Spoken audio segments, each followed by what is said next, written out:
Azevedo with Windows Phone Central. We're interviewing one of the producers of Double Dragon Neon for Xbox Live Arcade and PlayStation Network. Can you introduce yourself? Sure, I'm Pete Roski. I'm a product manager at Majesco working on Double Dragon Neon. Can you tell us some of the other games you worked on in the past?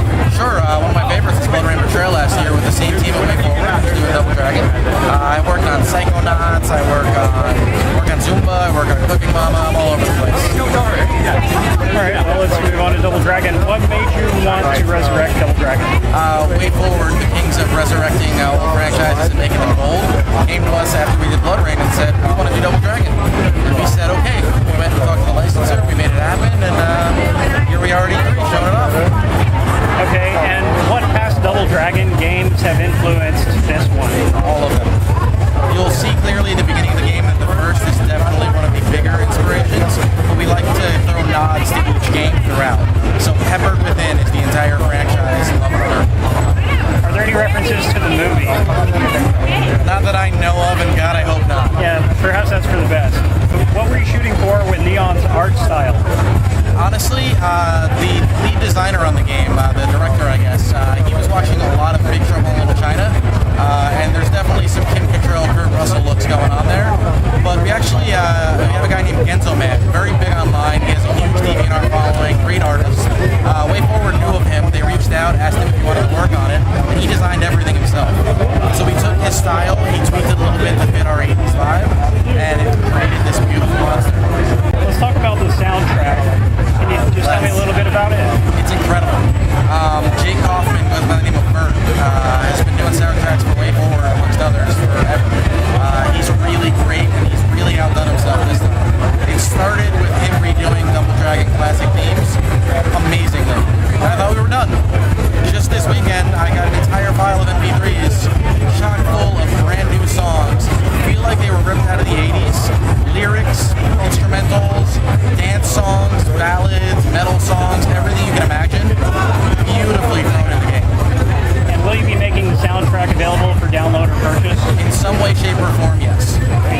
Let's talk about the enemies in the game. Are all of the original enemies in here? From the first game, yes.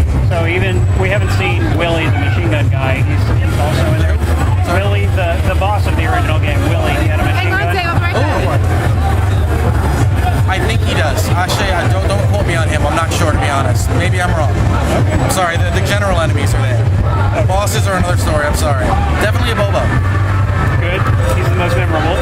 Okay. And can you tell us about Skullmageddon? I can tell you that Skullmageddon is a very mysterious, big, and crazy sword-wielding bad guy who, for some reason, has stolen Marion from you and taken her to space. And it's your job to find her. And how many levels are there in the game, and how long do they typically last? There are 10 levels in the game, 5 areas, 5 different environments. I'd say you're going to take at least half an hour in each one, maybe more. Really depends on your level of skill. Okay. How does the collectible system work? It's interesting. So we've got these droppable songs. I'm going to use my air quotes. Songs are actually abilities. We have a mixtape that we give you, again, very 80s. So the mixtape has a side A and a side B. Side A are actual attacks, like a fireball, which we were demonstrating here. And there are a whole lot of other ones that we're going to give you. You can arm one at a time, but you can change them up whenever you want. That's side A. Side B are the passive buffs that can upgrade your attacks, your defense, your magic that you're using. All of those things are available to upgrade by using money at a store called the Tapesmith. That's available on all the levels throughout the game. So you get a lot of character development for you in this new Double Dragon. Can you tell us again about the cooperative elements of the game? Sure. I mean, it's the biggest focus we had going into this was making sure that you were playing 2-player all the time.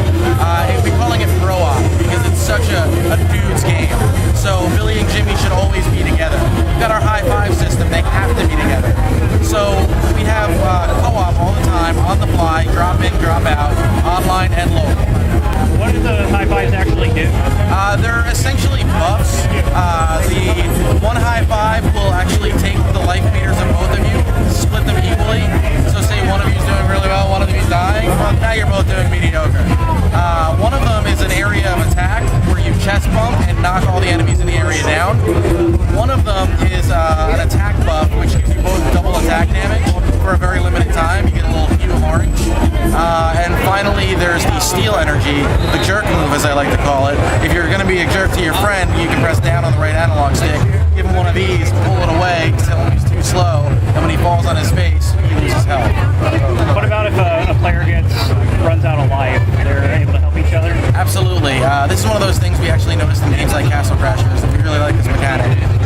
Having lives is great, but it kind of disrupts the game. So how cool is it that it's a gameplay element to run up to your partner and have to do certain button commands to bring him back? Now ours, of course, is very 80s because that's what we're going for here. So it's actually a cassette tape that comes over the player, and you have to rewind the cassette tape using a pencil. Anyone over 25 is going to know what I'm talking about. Anyone younger, Google it. Basically, you have to manually rewind the tape to bring them back to life. Okay, and in local games, can both players earn achievements? Yes. Right, and that goes for online too, of course, right? Yep. All right. Okay. Will Neon feature a versus mode? There is friendly fire toggled on and off at any given time. It's nice to have the option. Okay. What platforms is it coming to? Xbox Live Arcade and PlayStation Network. Okay. Any chance of the mobile version down the line? I'm always a big fan of never say never, and we're always exploring platforms. So I'm going to say it's not in the cards right now. Never say never. And we're expecting it when? It's going to be out before the end of this summer, so in the August-September timeframe. Okay, and if this one does well, you will be looking to revisit the franchise? Successful games do not go away. So if people are into it as much as we are, yeah, I think we'll be seeing more of them. All right, thank you very much for your time. Thank you very much. Appreciate it.